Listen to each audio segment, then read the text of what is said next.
रियाज अंसारी। इस वक्त मैं महाराष्ट्र के ऐतिहासिक शहर औरंगाबाद से बात कर रहा हूं। आज एसडीएम न्यूज चैनल की टीम एमआईएम के बेबाक प्रवक्ता आरिफ हुसैन साहब के कार्यालय पे मौजूद है। आप सबको पता है महाराष्ट्र में विधानसभा चुनाव चल रहे हैं और खास करके औरंगाबाद जिले के अंदर कुछ अलग ही सियासी माहौल देखा जा रहा है। बड़ा कश्मकश, बड़ा ये मामला गरमाया जा रहा है। अब हालात क्या चल रहे हैं, आरोप लग रहे हैं, बहुत सी बात हो रही है। हम तमाम बातों का अहाता करने की भरपूर कोशिश करेंगे। सर, हमारे चैनल में आपका स्वागत है, खैर मकदम है। बहुत सर, पहला सवाल ये है, औरंगाबाद की अगर मैं बात करूं, इम्तियाज जलील साहब पर बेपनाह एक इस्लामाबाद की बौछार चढ़ रही है।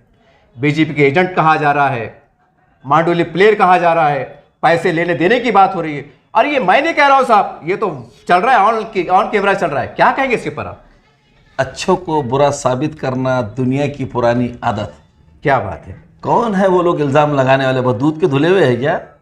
कौड़ों के भाव में बिकने वाले ये लोग अपने ज़मीर को मुर्दा कर लिए, जिन्होंने कौम और मिल्लत के सौदे कर रहे ये लोग इम्तियाज़ जलील साहब जैसी शख्सियत पर दागदार करने की कोशिश करेंगे, उनके किरदार कशी करने की कोशिश करेंगे।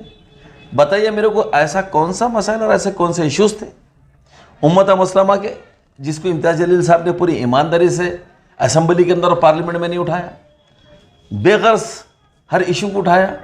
कौम और उम्मत का तो छोड़ दो, आपने किसानों की बात को उठाई, आपने वृद्धाओं की बात को उठाई, आपने महिलाओं की बात को उठाई, आपने बुजुर्गों की बात को उठाई। ऐसा कौन सा इशू जिसमें ईमानदारी से उन्होंने क़यादत नहीं की? और जो लोग आज इल्ज़ाम तराशी, बहतान तराशी कर रहे हैं, कौन है ये लोग? आप ही के पार्टी के 10 साल आपके साथ में रहे साहब। हमको बुरा कहने वाले लोग अपने गिरेमान में अगर मुंह डालेंगे तो बड़े बेआबरू हो जाएंगे। खुद से उनको घिन आने लगेंगे, खुद से शर्म महसूस होने लगेगी। इम्तियाज़ जलील साहब का किरदार पूरा बेदाग, इम्तियाज़ साहब की क़यादत बेदाग, इम्तियाज़ साहब का कहना खुली किताब। तो इम्तियाज़ साहब ने जो भी क़यादत की, ईमानदारी से क़यादत की और बिल्कुल मैं तो कहूँगा नेक नियती से और दयानतदारी से की। लेकिन साहब, उनके ऊपर तो आरोप इस तरह से भी लग रहे हैं कि साहब जो तो फडणवीस साहब का फ़ोन आता है तो एक किस्म उठा लेते हैं। ये मैं नहीं कह रहा हूँ, ये चल रहा है। देखिए, इस प्रदेश के उप मुख्यमंत्री देवेंद्र फडणवीस साहब, इस प्रदेश के आप वज़ीर दाखिला जी, होम मिनिस्टर जी और गृह मंत्री हैं जी। और अगर उनसे किसी इशू पे बात हो जाना या उनका इम्तियाज़ साहब से बात हो जाना, अच्छा तो ये क्या जो लोग को मालूम है 2 बेल पे उठती और 3 बेल पे उठती, तो इम्तियाज़ साहब की वो बांदी है क्या, रुदाली है क्या, सखी है क्या, सहेली है जो 24 घंटे चिपकी हुई रहती, उसको मालूम 2 बेल में उठ रहे, 3 बेल में उठ रहे? ये सब कहने के मंतक वाली बातें हैं। लेकिन देखो, प्रदेश का अगर मुख्यमंत्री रहेगा, प्रदेश का अगर वज़ीर दाखिला रहेगा, प्रदेश का अगर कोई वज़ीर तवानाई रहेगा, प्रदेश का अगर कोई मिनिस्टर रहेगा, तो आप विपक्ष में रहने के बाद या आप अगर एमएलए है या आप किसी संवैधानिक पद पे है, तो इनसे मिलके ही तो आपके काम होंगे, इनसे मिलके छूंगे ना काम। सरकार में साहब अब ये कौन से नौसिखे लोग आ गए कि नई नई बातें कर रहे हैं कि इनको अरे उनसे क्यों मिले, अरे इनसे क्यों मिले? हम जमहूरी मुल्क में रह रहे हैं जी, संविधान के अधीन है हम, बिल्कुल सही। और जितना भी काम चलता है हुकूमतों का तो सब संविधान के अंदर चलता है, सब डेमोक्रेटिक तरीके से चलता है। विपक्ष के पूरे काम डेमोक्रेटिक तरीके से चलते हैं। उस माध्यम से अगर इम्तियाज़ साहब ने बात की और इम्तियाज़ साहब ने काम करा के लिए, कौन सा गुनाह है? आप भी अगर रहेंगे तो आपको भी यही करना है, मैं रहूँगा तो मेरे को भी यही करना है, इल्ज़ाम लगाने वालों को भी यही करना है। लेकिन साहब, डॉक्टर गफर खादे साहब, उनके जो समर्थक है, चाहने वाले हैं, ये बात गश्त कर रही है कि भाई जो बंदे ने 10 साल खिदमत अंजाम दिया, रुपया पैसा खर्चा किया, अपना कीमती वक्त लगाया, और उनके एक बड़े सहानुभूति के क्या बोलेंगे अल्फाज बड़े थे, जिसको हम कह सकते हैं कि भाई मेरी ज़िंदगी का आखिरी लेशन है, तो क्या बेहतर उनको दे दिया जाता, ऐसा उनका समर्थकों का कहना। देखिए, सबसे पहली बात तो आप राष्ट्रवादी कांग्रेस में थे जी, राष्ट्रवादी कांग्रेस से 2014 में इनको टिकट नहीं मिला तो आप एमआईएम के पास आए उस वक्त 2014 में। अब जो आज इतनी दुहाइयाँ दे रहे, तो अब मैं बहुत सारी बातें खोलूंगा तो लोगों को बुरा लग जाएगा, क्योंकि हमारा सवाल है साहब, मेरी आदत है सच बात करने की। 2014 में इनको टिकट किसने बेचा? बेचे? हमसे पूछिए ना, जो कह रहे कि मैंने बहुत काम किया, मैंने तो पैसे, भाई आपने खरीदो फरोख्त कर, आपने पैसे भेजा, खर्चा करे, आप उसके जवाबदार हैं। और जैसे पार्टी को कोई पैसा नहीं लगाए, पार्टी को कोई पैसा नहीं लगा, तो खुलेआम करे साहब। गलत गलत गलत, बिल्कुल गलत। हर बार कंट्रीब्यूशन हुआ है पार्टी के नाम पे, हर बार कारपोरेटर ने उसके अंदर हिस्सा लिया है। आपने भी लिया ऐसा? मैं डंके की चोट पे और हर बार हमने पैसे दिए, कारपोरेटर्स ने पैसे दिए, 25 सबने दिए, 26 कारपोरेटर्स ने पैसे जमा कराए। ये पार्टी के अंदर की बात है। अब वो इल्जाम लगा रहा था, मैं तरदीद कर रहा हूँ, पैसा हमारा नाम तुम्हारा। तो साहब उन्होंने दिए होंगे ना, जब आप दे रहे थे। पैसा हमारा नाम तुम्हारा, ये भी तो इस्लाम में हो सकता है साहब, बहुत बड़ा। पैसा हमारा नाम तुम्हारा, सच्चाई है, यही हकीकत है। आप 26 से पूछो, हमारे शहर सदर जनाब शारिक नक्शबंदी साहब से पूछो, हमारे ज़िला सदर जाके आप हमारे समीर साजी साहब से पूछो जी। देखिए आप तंजीम के अंदर हैं जी, और तंजीम को अगर ठीक है, हमारी तंजीम के पास में उतना वसाइल नहीं है, माल ज़र उतना नहीं है जी, तो हम लोगों की मदद से एक दूसरे को लेके ही चलते हैं। इसी तरीके से चलता है कारोबार, इसी तरीके से चलता है। लेकिन वो जो कह रहे हैं कि पार्टी मैंने चलाया, पार्टी को मैंने लगाया, सब झूठ, और कोई पार्टी का काम नहीं हुआ जी। आप महाराष्ट्र के अंदर जितने यूनिट थे आप मालूम करो। आज हम बोलेंगे तो बुरा लग जाएगा जी, लेकिन गलत बयानबाजी मत करो। 2 बार आपको मौके दिए जी, इसी पार्टी ने, आपको शोहरत दी, आपको इज्जत दी, जी, आपको शोहरत की बुलंदियों तक पहुंचाया इसी पार्टी ने। जी, वरना मैंने 2 इलेक्शन लड़ा, 2 इलेक्शन हारा मैंने। जी, मैं अपक्ष लड़ा, मैं आज़ाद लड़ा, लेकिन जब पार्टी का टिकट मिला तो हमारी क़ुव्वत बढ़ी, हमारी ताकत बढ़ी, लोगों का इत्तेहाद मिला, कामयाबी मिली।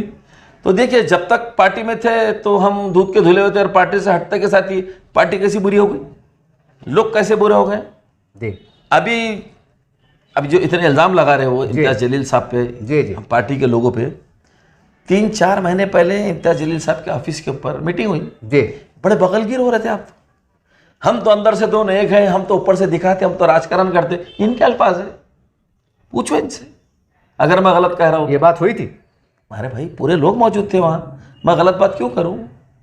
जब तब सियासत कर रहे थे कि अब सियासत कर, जी, तब सच बोल रहे थे कि अब सच बोल रहे, जी। तय तो आपको करना है, आप कब सच बोल रहे थे। तो आपको नहीं लगता साहब कि जब डॉक्टर साहब आप मैदान में आ गए तो एमआईएम को खतरा पैदा होगा? देखिए तंजीम की ताकत होती है, तंजीम की क़ुव्वत होती है। मैंने इस गलत फहमी में नहीं रहना कि मेरे को 80,000 वोट मिल गए तो मेरी जागीर थे वो।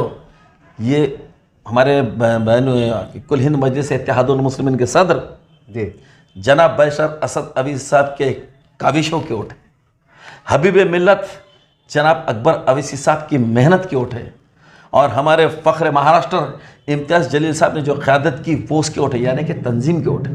जी, 81,000 वोट मिले थे ना, मिले थे, बिल्कुल मिले थे। घोड़ा मैदान सामने है, घोड़ा मैदान सामने, जमानत में बच गए तो हम समझेंगे आप जीत गए। लेकिन आप ये बूढ़े साहब, लेकिन उधर से तेज इस्लामाबाद अगर आपके मुखालिफ की तरफ से कि आपके बारे में जो है तो इम्तियाज साहब की जमानत जब्त होने वाली है, ऐसा मतलब कहा जा रहा है। आप इलेक्शन का माहौल है, कुछ भी कहने की आज़ादी रहती है। अच्छों को बुरा साबित करना दुनिया की पुरानी आदत है। ये आप गाना गा रहे हैं कि शेर शायरी कर रहे मैं हैं? तो उनके सामने को हंसी आ रही है उनकी बातों के ऊपर जी, कि दिलो जान से जो लोगों ने सरों पे उठाया है, हम रोज़ फिर रहे हैं। जी, हम 8-8, 10-10 किलोमीटर इम्तियाज़ जलील साहब के साथ हर घर पे गोशे गोशे में जा रहे हैं। जी, लोग कैसी दुआओं से नवाज रहे हैं और कैसा यकीन दिला रहे हैं हमको मालूम है।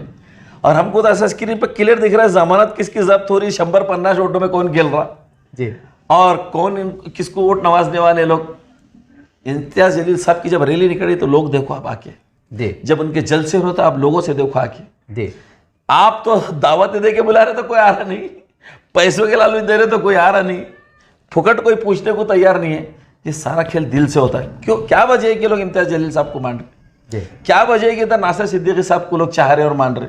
जी, इसके वजह यह है कि नासिर सिद्दीकी साहब ने 5 साल लोगों के वोट लेने के बाद, शिकस्त मिलने के बाद भी जी, 5 साल तक उनके बीच में काम किया, लोगों की तर्जुमानी की, उनकी आसानियाँ पैदा की, तब आज लोग उनको शाना बशाना उठा रहे हैं। उसी तरह इम्तियाज़ जलील साहब ने जिस तरह लोग, अभी का वाक़या है जी, ईद उल जुहा के मौके पे आप थे जिनसी पुलिस स्टेशन के अंदर, हमने खुद न्यूज़ कवर किए थे साहब। बराबर है। जी, जब कौम और मिल्लत और उम्मत के ऊपर फरीज़े में रखना अंदाजी पैदा करने की बात हुई, आप तो एमपी नहीं थे इम्तियाज़ जलील साहब, जी, लेकिन आपकी आवाज़ पे, मेरी आवाज़ पे लब्बैक बोल के आए नहीं आए, आए थे, कौम की क़यादत करे नहीं करे, करे, हमको आसानियाँ पैदा करे नहीं करे, बिल्कुल करे। यही वजह है जो लोगों के दिलों में जगह बनाई इम्तियाज़ जलील साहब ने। और देखना इंशाअल्लाह, आज का मेरा आपका ये लिख लो, 25 से 30 हज़ार की लीड से इम्तियाज़ जलील साहब चुन गए। साहब ठीक है, चलो ये बात समझ में आती है कि आपके यहाँ झगड़े थे, नाराज़गी थी, टिकट मिला नहीं मिला, बात सही है। लेकिन ये भी बात सही है कि इम्तियाजी साहब ने दलित समाज, बुद्ध समाज के लिए बहुत कुछ किया है जी। ये कड़वा सच है कि कुछ मुसलमानों को ज्यादा ही किया, ये एक सच्चाई है, इसके सबूत भी है। क्या वजह है फिर अरुण बोड़े साहब ने इस्तीफा दे देते हैं और उनके ऊपर आरोप, वो भी एक आरोप लगाते हैं, वो तो क्या क्या, वो तो मैं बोल ठीक नहीं लग रहा साहब, वो भी कह रहे हैं कि पैसों का लेन देन है, पता नहीं क्या क्या बातें हैं। हो गया। अरुण बोड़े साहब को दिल पे हाथ रख के बोलना, आप जवाब दीजिए कि आपको जब विरोधी पक्ष नेता बनाए तो आपने 1 रुपये दिए थे क्या? इसमें पैसे कहाँ लगते साहब? सुनिए ना मेरी बात सुनिए। फिर लगे रहे कहाँ, फिर पैसे की बात आ रही क्यों? पैसे कहीं नहीं लगते, लेकिन जब मेरा मफाद हल नहीं हुआ तो फिर पैसे की बात आ जाती। अच्छा ऐसा है क्या? ऐसा मसला है। अच्छा। आपको टिकट दिए तो 1 रुपया नहीं लिए जी। आपके वास्ते जब जब जन आंदोलन के आप पे जब भी मुसीबत आई, पुलिस स्टेशन का घेराव करे तो किसी ने पैसे नहीं लिए आपसे। जी। आपको भी राहत तंजीम में पूरी कुव्वत और ताकत आपको बख्शी। आज आपको पिछली बार टिकट दिया पार्टी ने जी। पश्चिम से आपको टिकट देने के बाद में मुस्लिम समाज के आपको 40 से 40 के हज़ार के लगभग वोट मिले जी। आपके समाज को वोट आपको नहीं मिला, हमारी गलती है क्या उसमें? आप सक्षम नहीं अपने तो वो वजह से वोट नहीं दी, वो टिकट वजह सुनिए ना आप मेरी बात, कि आपके समाज के वोट आपको नहीं मिले जी। और इस बार का इलेक्शन बड़ी टैक्टिस का इलेक्शन है जी। बनाओ ने जमाना सामने इलेक्शन लड़ रहा है जी। और वहां पर जो लोग रहते हैं उनके दिलों की तर्जुमानी, उनके दिलों की ढारस बांधेंगे नहीं बांधेंगे? आप मानना पड़ेगा साहब। जो लोगों ने आपको 40,000 वोट दिए उनकी बात का दामन थामेंगे कि नहीं थामेंगे आप? बिल्कुल थामेंगे। वहां के लोगों ने ऐसा सब तक शिकायत की, शिकवे की कि साहब इस बार के इलेक्शन में अगर आप ऐसा कोई उम्मीदवार दो जो दलित और मुसलमानों को वोट मजबूती से ले और इस एकनाथ शिंदे के उम्मीदवार को हराए जो मलाऊ ने जमाना है, तो कैंडिडेट नहीं मिला फिर आपको? सुनिए ना मेरी बात, वही बात मैं आगे करूँ जी। या फिर स्ट्रेटजी चेंज कीजिए जी। और या नहीं तो फिर अपने मुस्लिम वोटों का बंटवारा मत होने दो, मुस्लिम वोट एक तरफा जाने दें। जी। जो हमको जैसा आपने बताया कि हम पे इल्जाम लगते हैं हम तो बीजेपी के हैं, हाँ। हम तो आरएसएस के हैं, हाँ। हम तो ना जाने अल्लाह मानो। एलाने लग रहे साहब, लग रहे। सुनिए ना, हम कहाँ के हैं। अब तो हमने पश्चिम में टिकट ही नहीं दिया जी। जी। इसका रास फायदा किसको मिल रहा वहाँ? बोलिए आप ही बोलिए। संजय सिरसाट को मिला या राजू शिंदे को मिला? सिरसाट को किसी भी कीमत पे नहीं मिल सकता, शिंदे के उम्मीदवार को किसी भी कीमत पे नहीं मिल सकता, जो रामगिरी महाराज का सपोर्ट कर रहा है उसको मिल सकता क्यों? नहीं, वोट नहीं उधर नहीं आ सके, ये बात सही। मुस्लिम वोट तो नहीं जाएंगे, ये बात पक्की है। हाँ। तो फिर ये वोट कहाँ जा रहा? राजू शिंदे साहब को जा रहे फिर ये। कौन से अलायंस से खड़े हुए? महाविकास आघाड़ी, इंडिया अलायंस से खड़े हुए। India alliance. हम किसकी टीम हुए? इंडिया अलायंस मतलब हम किसकी टीम हुए? अच्छा, वो एंगल से सुनिए मेरे, खुला सामने सबूत है, कुछ बाकी रहा इसमें? कुछ भी बाकी रहा क्या? आपने तरफ कर उसको तो वोट नहीं मिलते। हाँ ये सही है ना, तो उसको तो वोट जाएंगे, जग जाहिर है, जग जाहिर है। तो ये वोट सीधा इंडिया अलायंस को जाने वाला है। ये हमारी हिकमत अमली है। यानी कि और अगर आप जाती मफाद पे नाराज हो जाएंगे और सियासत को सियासी नजर से दूर अंदेशी से नहीं चलने देंगे तो ये आपकी कमी, आपकी गलती। लेकिन सर वो उस टिकट को लेकर भी अच्छा याद दिला दिए, मुझे याद आ गया, मैंने फेसबुक उस पर पढ़ा हूँ, उसके अंदर भी आरोप लग रहे हैं इम्तियाजी साहब के ऊपर, कोई बड़ा 2 करोड़, कोई बड़ा 4 करोड़ को लेकर बोले वो सीट नहीं दिए। हो गई बात, इस्लामत की हो गई बात। जी। अच्छा, देते तो नतीजा क्या आता आप बोलिए? वो तो सवाल ही नहीं आ रहा, वो तो जीत पक्की थी उधर, उसकी पक्की थी। 100% उससे 5 करोड़ ले लिए क्या? तो ये बात है तो चलने वाली है। आपको घोड़े पे भी नहीं चलन देंगे, पैदल भी नहीं चलन देंगे लोग। अगर सबूत है तो सामने लाओ, अगर कोई पुरावा है तो बिल्कुल सामने लाओ, और नहीं है तो किरदार कशी मत करो। मतलब साहब ये आपकी बात से एक बहुत बड़ा, एक मैं समझता हूं कि मैं खासकर दर्शकों से कहूंगा कि बहुत बड़ी ब्रेकिंग न्यूज है कि सेकुलर वोटों का बंटवारा ना हो। एक हिकमत अमली के साथ ये साहब की गवाही है, एक शहादत है, और ये मामूली शख्सियत नहीं, प्रवक्ता है, नोट कीजिए इस बात को। बिल्कुल सही बात। दूसरी बात ये है कि आप पूरा घमासान तेज हो रहा है, कई मुसलमान खड़े हुए हैं, सारी बात है, और खादा साहब ने कहे कि भाई बीजेपी के इशारों पे खड़े हुए हैं, और वो लोग कह रहे हैं कि भाई हमारा जमहूरी हक है, डॉक्टर बाबा साहब ने हमको अधिकार दिया है। अब क्या जवाब देंगे आप? अधिकार यही रह जाता क्या? अधिकार यही दिखता, हक यही दिखता, तो कहा जा रहा फिर? अरे भाई तेको तो आंदोलन करने के भी अधिकार दिए ना। हाँ ये बात सही है। जिनके वोट लेने के लिए आ रहा है, कभी उनके लिए कोई आंदोलन किया क्या? ये खड़े रहने वाले पूछना चाहिए, सवाल ही पैदा नहीं तो उनके लिए ना, वोट कब मांगने आना? अधिकार मेरे को तो मैं कुछ भी करूंगा क्या? मैं क्यों नहीं खड़ा रहा? आप क्यों नहीं खड़े रह रहे? देखिए जितने लोग खड़े हैं, ये जो कह रहे हैं कि हमको अधिकार है, संविधान ने अधिकार दिया, डॉक्टर बाबा साहब अम्बेडकर के संविधान ने दिया, बिल्कुल सही बात है। अधिकार एक ही जगह गिनता है, मफाद की जगह। जब कौम और मिल्लत के ऊपर परेशानी आती है तो वहां तेरे अधिकार कहां चले जाते भाई? जब राहत दिलाने का काम आता, आंदोलन करने का टाइम आता तो भाग जाते। जब एजिटेशन करने का टाइम आता हो तो ये लोग भाग जाते, जब प्रोटेस्ट काम करने का टाइम आता तो ये लोग भाग जाते, जब पुलिस केसेस होते हैं तो ये भाग जाते, लाठी खाने का टाइम आता तो ये लोग भाग जाते। तो फिर ये लोग क्या सिर्फ बकरीद के लिए पाले जाएंगे? बोलिए ना मेरे को। सर मैं भी समाज में घूमता हूँ, काफ़ी लोग ये कह रहे थे कि भाई जब ये फॉर्म वापस ले, डेट आने से पहले आप IMIM की तरफ से ये लोग घरों पे जाके अच्छे अंदाज से बातचीत करके बिठाने की कोशिश करना की। वो लोग कहना है कि मतलब बाहर से हवाई चढ़ रही है कि भाई हमको इज्जत नहीं दी गई, हमको बुलाया नहीं गया, हमको बिठाया नहीं गया। अंसारी साहब, उम्मत की खातिर इतना गिड़गड़ा गया इनके सामने कि रोने की नौबत पे ला लिए थे लोगों ने। ये जाति मफाद परस्त लोग ये बात करेंगे, ये चंद टुकड़ों में बिकने वाले। आप अगर ईमानदारी से जाके अगर इनका पूरा डाटा निकालेंगे, जिस दिन से खड़ा आज तक इनके पूरे व्हाट्सअप कॉल निकालो, इनके पूरे आप कॉल डिटेलिंग निकालो जी। अगर कामगार भवन से इनको अगर कामगार भवन के ऑफिस से कामगार चौक के ऑफिस से अगर इनको नहीं फोन आया तो फिर मेरे मुंह पे थूक के देना। तब बहुत जिम्मेदारी से बड़े आदमी। मैं बोल रहा हूँ पूरी जिम्मेदारी से। फॉर्म किसने भरा, किसकी गाड़ी में फॉर्म भरने को, ये यहाँ तक की बात है। डिटेल है आपके पास? अरे सारी चीजें सामने आएंगी, भी मंजर आम पे। और देखिए, कौम और मिल्लत के सौदा करने वालों को कौम और मिल्लत ने छोड़ना भी नहीं चाहिए। सियासी तौर पर इनकी वो दुर्गत बनाओ, इनको 2 वोट के लिए मोहताज कर दो। बड़ा सीधा हिसाब लगाया सामने वालों ने कि 15 लोगों को खड़े कर दो। अगर 200 वोट भी काट ले तो कितने वोट कट रहे बताइए मेरे को। 3000 के आसपास चल रहे। और अगर खुदा ना खास्ता 1001 से तुम्हारी हार जीत हो गई तो गए। इनकी तो आज़ादी, इनका संविधान, इनकी बड़ी बड़ी बातें मायने रहने वाली है क्या? ये धंधे कर रहे हो, ये धंधे कर रहे हो। मगर सर एक बात ये भी है कि उनके खासदार साहब के क्षेत्र में, इम्तियाज़ जलील साहब के क्षेत्र के अंदर जो है तो अफसर खान साहब है, हमारे इशाम उस्मानी साहब है, साहब भी इशाम उस्मानी साहब ने भी जो है तो औरंगाबाद के लिए बड़ी कुर्बानी दी नाम के वास्ते, जेब से पैसा लगाया, सुप्रीम कोर्ट तक गए। तो कहने के मुसलमान उनकी कुर्बानी को नहीं भूल सकता ना साहब। नतीजा बताइए मेरे को कि इससे पहले लोगों ने लड़े नहीं? लड़े नहीं कि इसके पहले लोगों ने माले जर लगाई नहीं? लगाए ना। एक आदमी तनहा लड़का नहीं होता। आपने किसी मफाद के लड़े तो इस इलेक्शन के लिए लगाए थे, क्या बोलना था खुल्ला कि मैं पैसा लगा रहा, मैं अगला इलेक्शन लड़ूंगा? मेरे को लोगों ने, लेकिन उन्होंने तो पार्टी इस्तीफा दिए हुए साहब। अरे भैया तो क्या हम पे एहसान करे क्या? आप हमसे पूछ के थोड़ी गए थे कांग्रेस में? अच्छा, हमसे पूछ के गए थे क्या? ना हमसे पूछ के आपने इस्तीफा दिए। कुर्बानियाँ सब ने दी। जो हमारी असीम कुर्बानियाँ हैं उनकी तो खातिर में भी नहीं रहती वो कुर्बानी।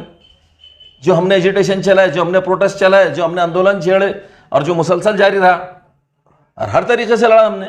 आप देखिए, कुर्बानी नहीं बोलना, कुर्बानी का अजर मिलता जी। आप मुआवजा मांगने के लिए आए हुए जी। अब मुआवजा मांगने के लिए आए तो इसका मतलब आपने कुर्बानी वुर्बानी दिए नहीं, सिर्फ आपने सौदेबाजी करे। फिर दूसरे उम्मीदवार ताकत अफसर खान साहब, उन्होंने किराड़पुड़े के अंदर जो है तो 82-100 के आसपास लोगों की जमानतें लेने में उनका रूल रहा। देखिए वो भी तो कहीं ना कहीं मुसलमान बुला नहीं सकते ना। अंसारी साहब, लोगों को जेलों से छुड़ाने की बात मैंने बहुत बार सुन लिया, हमने बहुत देर के दुबका लिए। ये हमको नहीं सिखाने नौटंकियाँ किसी ने। अगर इस शहर के अंदर मोहसिन को, मुखिद लोगों को, जेल में बंद लोगों को, जी, सलीम कौम से बड़ा तो मेरे को नहीं लगता इस शहर के अंदर कोई होगा। जानते हैं सलीम कौम? मैं जानता हूँ साहब, वाइट ड्रेस में रहते हैं हमेशा, मैले कुचेला लिबास। औरंगाबाद में उनसे बड़ा कोई हो सकता क्या? ने नाम सुना, मैंने देखा भी उनको। उसकी अजीम कुर्बानी थी, जो बेचारे ने कौम और मिल्लत से कभी मुआवजा नहीं मांगा, छोड़ दिया सब अजर पे सलीम कौम ने। उसके बाद इस शहर के अंदर मैंने देखा अकबर पटेल, मरहूम अकबर पटेल, शहीद अकबर पटेल साहब, जी जी जी, हजारों लोगों को छोड़ा है। कभी इंतखाब लड़े क्या उन्होंने? कभी 2 वोट मांगने को कौम के सामने आए क्या? तो ऐसे कई लोग हैं जिन्होंने कौम और मिल्लत की मदद की जी, लेकिन कभी कौम और मिल्लत से वोटों की शक्ल में मुआवजा नहीं मांगा जी। और जो मुआवजा मांगते हैं उन्होंने अजर की बात नहीं करना। मगर वो तो साहब अपने लोकशाही हिसाब से आ रहे ना। तो फिर बोलिए ना, लोकशाही हिसाब से करे ना। फिर ये लोगों ने, ये जो लोगों के मैं नाम लिया बेचारों के, जिन्होंने लोगों के बीच लोगों को आसानियाँ पैदा करे, जिन्होंने लोगों को छोड़ाया, जिन्होंने जो लोगों से जेल को रिहा, आज उनकी हालत क्या है देखो बेचारों की। और कभी उन्होंने जबान के ऊपर नाम तक नहीं लाए कि मैंने कौम के ऐसे ऐसे लोगों को छोड़ाया बोले, कभी नहीं लाए। सबर में मध्य में अगर चलिए ये होगा अपने पूर्व की बात, अब मध्य में आ जाते हैं। मध्य के अंदर जो है तो जाहिद कुरैशी साहब, जो एमआईएम के फाउंडर मेंबर कह सकते हैं हम इब्तिदाई तौर से, उनकी बड़ी खदमात रही, बड़ी कुर्बानियाँ रही। और जो भी उनका एक वंचित बहुजन आघाड़ी, प्रकाश अम्बेडकर साहब का जो मामला रहा, वो अपने हुजूर शाह सल्लल्लाहु अलैहि वसल्लम के जो बिल को लेकर मुसलमान और ख़ास बार औरंगजेब रहमतुल्लाह अलैह की बारगाह में गए, वहाँ पर बेबाक तरीके से बात किया, उनका दिफा किया। तो कहने का मुसलमान इस बात को फरामोश कैसे कर सकेगा? देखिए, ये बात जो है ना, हम कई दिन से उठा रहे हैं कि माइनॉरिटीज़ के प्रोटेक्शन का एक बिल बनना चाहिए, एक कानून बनना चाहिए। जी। प्रकाश अम्बेडकर साहब ने कहाँ डिमांड करी और उनकी तोती मजमे में कहाँ बच गई हमको पता नहीं। जी। आपका एक एमएलए नहीं है कि एमपी नहीं, जी आप सिर्फ आए बाय शाए हाके चले जा रहे हैं। और आप आज जो तो जब भी उम्मीदवारों को खड़े कर दे रहे हो तो मुसलमानों के खिलाफ इलाके खड़े कर दे रहे। जी बराबर है। पार्लियामेंट के इलेक्शन की इनकी पूरी स्ट्रेटेजी आप देख लो, असेंबली इलेक्शन के अंदर की पूरी स्ट्रेटेजी आप देख लो, तो ठीक है। आप अगर औरंगजेब रहमतुल्लाह अलैह की आपने बात की है, जी भाई वो अजीम बादशाह गुजरे जी। हैं, वो तकवा गुजार थे, जी। वो मुत्तकी परहेजगार थे।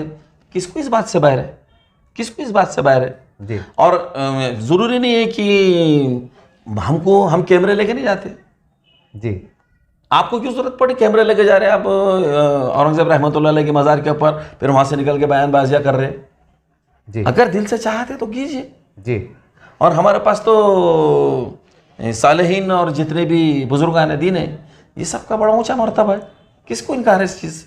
लेकिन साहब आप थोड़ा पर्दी जैसा साहब तरफ आ जाते हैं कि उन्होंने भी जो है तो ईदगाह के लिए 1 करोड़ का फंड लाए और काफ़ी मेरे समझता हूँ सैदा कॉलोनी के अंदर 2-4 बड़े-बड़े रोड को बनाने में उन्होंने अपना ताउन दिया, तो अब मुसलमान कहीं ना कहीं थोड़ा बहुत तो सोचेंगे ना? नहीं, देखिए ख़ास बात क्या है मालूम क्या है कि ओल्ड सिटी के अंदर जी चाहे प्रदीप जायसवाल साहब हो या अतुल सावे साहब हो, जी, इन्होंने काम करने के साथ में जो है तो बहुत बड़ा भेदभाव करे।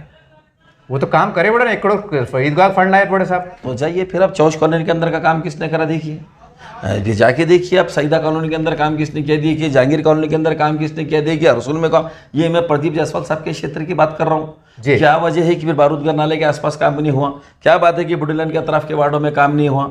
वो उन्नति के, वो डेवलपमेंट के काम क्यों नहीं हुआ जिसकी हमको जरूरत है? और ठीक है, उसी के साथ साथ बताओ उनको कितने मुसलमानों को रोजगार दिलाया आपने, बताओ आपको कितनी कल्याणकारी योजनाएं माइनॉरिटीज के लिए लाया आपने। लेकिन कुछ मुसलमान तो उनके साथ में नजर आते हैं। नहीं देखिए मुसलमान अगर साथ में है तो ये उनका ज़मीर है, वो उनकी आज़ादी है। जैसे आपने कहा संविधान ने आज़ादी दी है, हाँ बराबर। ऐसी बात करके तो कौम को नुकसान पहुंचाने वाले बहुत लोग जी। हैं। अगर इसमें से चंद लोग उनके पीछे फिर रहे तो क्या उनको हम पूरी कौम और समाज थोड़ी समझ सकते? जी ये हकीकत है। ठीक है साहब, ये बात तो हुई हमारी तमाम सियासी पहलू पर हमने गुफ्तगू करें। अब सवाल ये है कि ऐसे कौन से मुद्दे रहेंगे, नए मुद्दे बोलिए आप, पुराने नहीं, जहां पर आप दमदार तरीके से जनता के बीच में जाने वाले? बराबर है जी।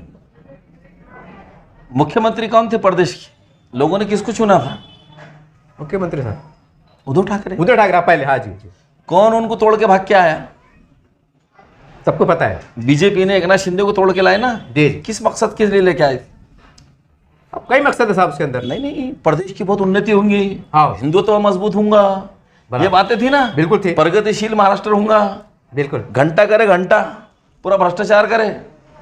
आपने देखा होगा थाने के अंदर, पुलिस स्टेशन के अंदर गोलियां चल रही है।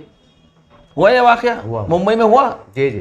तो यानी कि लॉ एंड ऑर्डर नाम को नहीं, बराबर है, बेरोजगारों को रोजगार नहीं जी। और महाराष्ट्र के अंदर जो बड़े बड़े उद्योग आए थे जी, जो बड़े बड़े उद्योग 9 से 10, अगर ये उद्योग महाराष्ट्र में लग जाते तो हजारों नौजवानों को महाराष्ट्र की नौकरियां मिलती थी, कारोबार मिलता था, रोजगार मिलता था जी। ये पूरे बड़े बड़े उद्योग ये बीजेपी का फडणवीस और उसी के साथ साथ प्रधानमंत्री और अमित शाह ने ये सब उठा के सूरत और भड़ूच यानी कि गुजरात को लेके चले गए। कोई बोलने वाला नहीं इसके ऊपर, मुंह खामोश। क्यों? तो हमने गद्दारी करके हुकूमत बनाए, हमको सत्ता में आना था। फिर महाराष्ट्र के वोट ये किस मुंह से मांग रहे बीजेपी और एकनाथ शिंदे वाले? अरे महाराष्ट्र को तो तुमने बेरोजगार करके छोड़ा, महाराष्ट्र को उद्योग तो पूरा तुमने बाहर लेके चले गए। ये सारे इश्यूज हमारे पास मौजूद है जिसके ऊपर एमआईएम पार्टी इलेक्शन लड़ने वाली है। प्लस जितने पिछड़े हुए लोग हैं, जितने किसान हैं और जितनी महिलाएं हैं उनको सुरक्षा की बात करना है, जितने नौजवान हैं उनको रोजगार की बात करना है। और ख़ास तौर से मुसलमान लड़के और लड़कियों की बात है कि जब वो केजी से अगर एजुकेशन अब्रॉड तक पढ़ना चाहते हैं तो उनको स्कॉलरशिप मिलनी चाहिए। ये हमारी पहली डिमांड है। इन इश्यूज़ के ऊपर हम इलेक्शन लड़ने वाले। देखिए साहब, जैसा आपने सरकार की बात की, उन्होंने लाडली बहन है, लाडला भाऊ है, लाडला जवई है, लाडला सास है, पता नहीं कितनी कितनी योजना लॉन्च करे, वो भी तो देखना पड़ेगा ना। कोई योजना लॉन्च नहीं करे उन्होंने। 4 साल में जब चुन के आए और जब ये बन गए तो आपस में इनकी रस्साकशी चलती रही। फडणवीस साहब का मुंह इतना सा होगा था जब मुख्यमंत्री एकनाथ शिंदे को बनाए तो जी। इनको तो सबको सत्ता हाथ में होना था भाई, जनता की किसको फिक्र पड़ी थी? जी। देखिए एक ही बात मैं आपके सामने कहता हूं, प्रधानमंत्री ने एक झूठी बात कही थी जी। एक झूठा नारा दिया था जी कि मैं 2022 तक पूरे किसानों की इनकम को दुप्पट कर दूंगा जी। बराबर उठाए थे आवाज। उसके लिए उन्होंने अशोक दलवाई कमेटी बनाई थी जी। अशोक दलवाई कमेटी ने पूरी रिपोर्ट इनके पास सादर कर दी। 2022 तक पूरे किसानों की, हमारे जितने जी, खासतौर से मैं महाराष्ट्र की बात करूंगा जी, उनकी आय, उनकी इनकम दुप्पट हो जाना चाहिए था जी। फडणवीस साहब और एक नाथ शिंदे साहब, लाडली बहनों को 1500 की जरूरत नहीं है, घर में बैठे हुए नौजवान को रोजगार होना चाहिए, किसानों की इनकम दुप्पट होना चाहिए थी जी। इसके प्रस्ताव अगर तुम मुख्यमंत्री प्रधानमंत्री तक लेके जाते तो हम भी मानते थे तुम कुछ काम करने की कोशिश कर रहे। जी। जो वादे करते वो काम नहीं करते, जो बातें करते बकवास करते।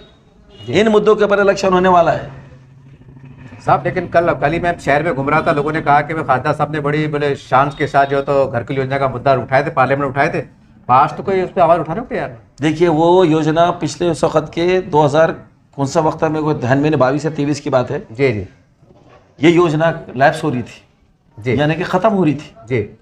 इस योजना को अगर किसी ने जिंदा करा तो एमपी इम्तियाज जलील, सैयद इम्तियाज जलील साहब जी। पूरे यहाँ से ऑफिसर, जिम्मेदार ऑफिसर्स को दिल्ली लेके गए, आपको मालूम है बात, पेपर में भी आया पूरा डीपीआर तैयार करा। ये योजना खत्म नहीं होती, ये जिंदा है योजना, जी। सिर्फ डिले हो रहा है। लेकिन जितने भी लोगों 40 से 54 हज़ार लोगों को घर मिलना ही मिलना है जी। ये काम इम्तियाज जलील साहब ने किया हुआ है और इंशाल्लाह इसका फायदा लोगों को मिलेगा। सर ये आखिरी सवाल है मेरा, आज आपके मुखालिफिन बोलिए जो भी है, क्योंकि राजनीति का माहौल है, सियासी माहौल जो है यहाँ का पारा बढ़ा हुआ है, लोग कह रहे हैं कि भाई इम्तियाज साहब से कट पेंगे, कोई थर्ड पे आएंगे, ऐसी तरह की अफवाह गर्दिश करी, कैसा देखते हैं आप इन बातों को? देखिए इम्तियाज जलील साहब ने आमदार बनने के बाद, खासदार बनने के बाद में आज आप और हम जो बगैर लोड शेडिंग के हम इलेक्ट्रिसिटी यूज़ कर रहे, इम्तियाज जलील साहब की बदौलत धरने आंदोलन करे जी। जी। केस आंग पे लिए, उसी के साथ साथ रास्ते टूटे हुए थे जी। उसके लिए धरना आंदोलन, रेलवे स्टेशन पे रोक के पूरे रास्ता रोके थे, बिल्कुल बिल्कुल। केसेस आंग पे लिए, शहर के रास्ते दुरुस्त कराए। पानी के लिए कई बार आपने देखा हमने जो तो आंदोलन करे, केसेस आंग पे लिए। वक्फ बोर्ड की जगह के ऊपर क्रांति चौक पर एक बहुत बड़ा धन्ना सेठ अतिक्रमण कर रहा था, उसको उखाड़ के फेंट के वक्फ बोर्ड का नाम प्रॉपर्टी पे लेके आए, केसेस हमारे आंग के ऊपर हुए। ये प्रोटेस्ट और पूरे आंदोलन इम्तियाज साहब के लोगों के सामने। देखिए इम्तियाज जलील साहब ने जब ये तस्लीमा नसरीन मलौन ज़माना जी औरंगाबाद को जब आई थी, तो आज जितने लोग सामने खड़े, जितने लोग इल्ज़ाम लगा रहे, इनसे पूछो ना भाई कि आपकी जिम्मेदारी नहीं थी क्या? जी। आपका समर्थन था क्या तस्लीमा नसरीन को? पूरे शहर को मालूम था कि वो मलौन ज़माना शहर में आ रही है, उसको प्रोटेस्ट करने के लिए, एहतजाज करने के लिए सामने क्यों नहीं आए? इम्तियाज जलील साहब को आगे आना पड़ा, नासिर सिद्दीकी साहब को आना पड़ा, फिरोज खान को आना पड़ा, आरिफ हुसैनी को आना पड़ा, पूरे एमआईएम के कारपोरेटर्स को आना पड़ा, एमआईएम के लोगों को आगे आना पड़ा जी। फॉर्म भरने को ये लोग आ जाते हैं। उसके बाद में आपने देखा होगा रिजर्वेशन के ऊपर एक आंदोलन छेड़ा गया था जी। औरंगाबाद से लेकर तो मुंबई तक हमारा प्रोटेस्ट चला। बिल्कुल, मैं भी खुद था उसके और अंदर। खुली बात यह है कि कोई पार्टी के बैनर के नीचे नहीं था, जी। तिरंगा रैली निकाले थे, बेशक। कोई साथ में नहीं आया। जी। लेकिन हमने हमारी लड़ाई लड़े मुंबई तक गए। उसी के साथ साथ अभी जो कथा कथित वाचक जी। जी। वो ढोंगी बाबा, जी। जिसको खास तौर से ये इलेक्शन को पोलराइज करने के लिए उसके मुंह से मेरे नबी के ताल्लुक से गलत बोलने लगाया गया जी। और उसी के साथ साथ में वो छिछोरे छोकरे, वो नीतीश राणे के, नारायण राणे के जी। बदकलामी करने वाले बिल्लाश थे जी। तो ये लोगों को खास तौर से छोड़ा गया। लेकिन देखिए जब रामगिरी महाराज ने जी। जब हतक आमेज कलमात का इस्तेमाल किया, जी। जब उसने गुस्ताखी की, जी।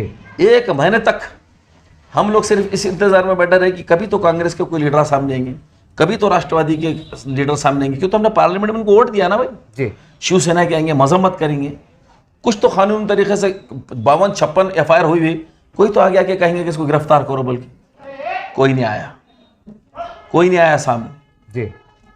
1 महीने के बाद में इम्तियाज जलील साहब को प्रेस कॉन्फ्रेंस लेना पड़ा। जी। प्रेस कॉन्फ्रेंस लेके इस मर्द मुजाहिद इम्तियाज जलील ने जी।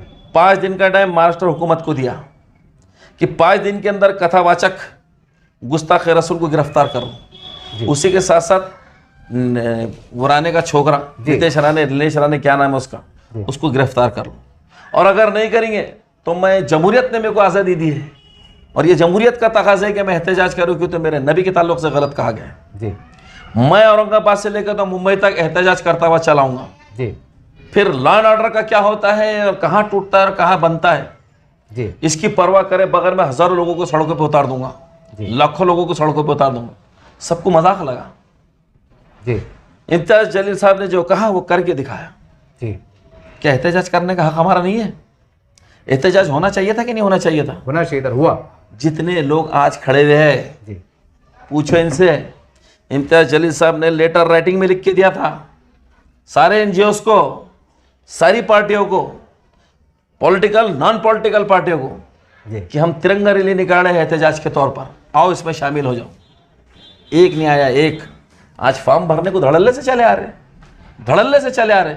इनसे पूछो मेरे नबी की जब गुस्ताखी हुई तो तुम उस एहतजाज में थे क्या, और अगर एहतजाज में नहीं थे तो तुमको फॉर्म भरने का इख्तियार किसने दिया, किस मुंह से तुम मुसलमानों के पास वोट मांगने को आएंगे। मुसलमानों इतना सवाल जरूर इनसे करो, अगर हमारे मजहबी मसाइल के ऊपर भी तुम अगर इसमें भी राजनीति गंदी करते हैं और अगर क़ुव्वत और ताकत एक पाक एजिटेशन को नहीं देते तो फिर तुम्हारे ये सियासत का तो अल्लाह ही हाफिज़ है। और इम्तियाज़ जलील साहब ने जो कारनामा किया, हज़ारों गाड़ियों को सड़कों पे उतारा, हम सब लोग साथ में थे, शाना बशाना थे, हज़ारों लोगों का काफिला। जब पूछा तो मेरे को आप बताइए कि जो बदकलामी कर रहा है और बगल में किसकी बैठ रहा जाके, मुख्यमंत्री की, और मुख्यमंत्री उसकी तायद और हिमायत कर रहे हैं। इसलिए किसी पार्टी के लोगों ने सामने आके उसकी मजम्मत नहीं करे, डर गए सब कि हुकूमत का चीफ मिनिस्टर उसकी मदद कर रहा, कोई सामने नहीं आया। और डायरेक्ट हुकूमत से अगर किसी ने टक्कर लिया, सीएम से अगर किसी ने टक्कर लिया, तो उस दिलर का नाम, उस जाबाज का नाम है सिर्फ सैयद इम्तियाज़ जलील। डायरेक्ट हुकूमत से टकराया कि अगर गिरफ्तार नहीं करेंगे तो मैं मुंबई तक हज़ारों लोगों को लेकर उतर जाऊंगा, लाखों लोगों को सड़कों पर उतारा। और जब चीफ मिनिस्टर ने उस गुस्ताख रसूल की हिमायत की तो यकीन जानो मास्टर क्या पूरे इंडिया के मुसलमान ऐसा से कमतरी में आ गए थे। हजार बार इम्तियाज़ जलील साहब के दिलराना इक़दाम को सलाम कि कौम और मिल्लत को उन्होंने ये एजिटेशन, ये प्रोटेस्ट करके ऐसा से कमतरी से बाहर निकाल के लाया। ढारस बानी और उनको हौसला और क़ुव्वत दिया कि संविधान हमारे हाथ में, और संविधान के तहत हम इनकी बिल्कुल नकेल कर सकते और कानून के पास लाके इनको अदालतों के सामने इनको ला के रहेंगे। और याद रखो, जिस तरीके से अभी इस इलेक्शन में इम्तियाज़ जलील साहब और नासिर सिद्दीकी जीत जाएंगे और महाराष्ट्र से जितने भी MIM के हमारे MLA चुन के आएंगे, पहली डिमांड रहेंगे कि दोनों को उठा के जेल में डालो। क्यों नहीं डालते? और ये मुख्यमंत्री जिसने पनाह दी थी जी, एकनाथ शिंदे ने कहा था बाल बाका नहीं होगा। आपके चैनल के माध्यम से मैं कह रहा हूं, ये हुकूमत किसकी भी बन जाए, एकनाथ शिंदे मुख्यमंत्री हरगिज नहीं रहने वाला। यही इसकी सजा है।